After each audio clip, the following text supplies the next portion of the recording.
حضور علیہ الصلوۃ والسلام نے فرمایا کہ مومن کا معاملہ بھی بڑا عجیب ہے کہ اسے اگر تکلیف ہوتی ہے تو اس پر وہ صبر کرتا ہے،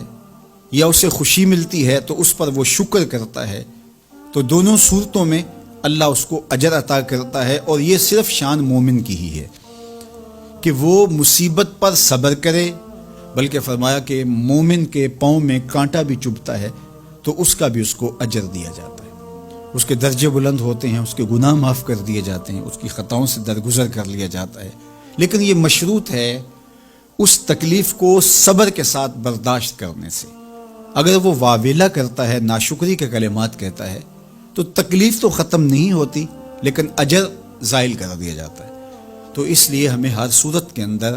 صبر کے دامن کو مضبوطی سے تھامنے کی تلقین کی گئی ہے، اور اہل ایمان کو یہ بھی سبق دیا گیا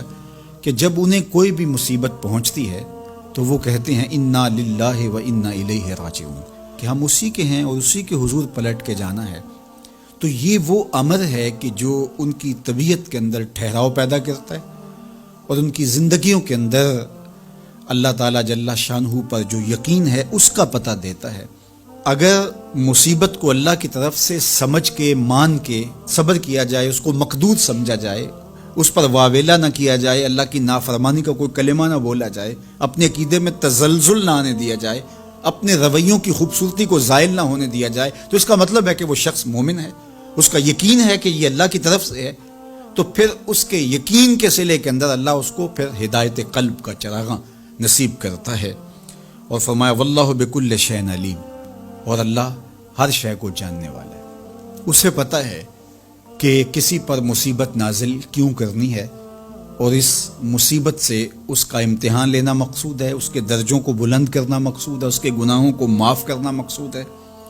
اس کو کسی آزمائش میں ڈال کر کے اس کو مزید کندن بنانا مقصود ہے،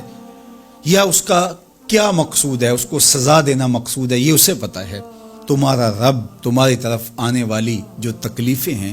ان کے اندر ہزارہا پنہا حکمتوں سے واقف ہے۔ یہاں یہ بات بھی سمجھنے کے قابل ہے کہ جو شخص مصیبت کے آنے پر صبر اور استقامت کے ساتھ اس سے نپٹتا ہے اور اللہ پر جو اس کا یقین ہے اس میں تزلزل پیدا نہیں ہونے دیتا، کل من عند اللہ، اے محبوب فرما دیجئے جو کچھ ہے وہ تمہارے رب کی طرف سے، یہ اس کا خیال اور فکر ہے کہ یہ میرے اللہ کی طرف سے، تو پھر اس مصیبت کو ٹالنے والا بھی وہی ہے۔ تو اگر یہ اس کا عقیدہ پختہ تھا تو پھر وہ مالک کی دہلیز چھوڑ کے، مالک کی چوکھٹ چھوڑ کے کسی اور دہلیز پہ نہیں جائے گا، کسی اور چوکھٹ پہ نہیں جائے گا، وہ اس مصیبت کو دور کرنے والا مؤثر حقیقی اللہ کو ہی جانتا ہوگا، اور اسی کے حضور دعائیں کرے گا، التجائیں کرے گا، کسی شرک کا ارتکاب نہیں کر سکتا ہے، اور وہ مالک کی دہلیز سے کبھی روح گردانی نہیں کر سکتا، بلکہ اس تکلیف کے آنے سے وہ اپنے رب کے ساتھ اور زیادہ جڑ جائے گا۔ اور اگر وہ صبر کرے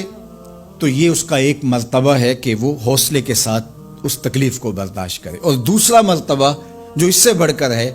کہ اس پہ اللہ کی رضا کے سانچے میں اپنے آپ کو ڈھال لے کہ جے سونا میرے دکھ وچ راضی، میں سکھ نو چلے ڈاواں۔ اگر وہ اس بات پہ راضی ہے تو کوئی بات نہیں ہے، میں اس پہ راضی ہوں کہ میرے رب کی یہ رضا ہے۔ تو یہ دونوں چیزوں کا مل جانا، یا دونوں میں سے کسی ایک کا مل جانا، یہ اللہ کی طرف سے اس کو دیا گیا انعام ہے جو اس مشکل حالات میں اس کو حاصل ہوتا ہے۔ اب وہ کس کیفیت میں ہے اللہ تعالیٰ اس کو خوب جانتا ہے، کہ وہ اس پہ صبر کر رہا ہے یا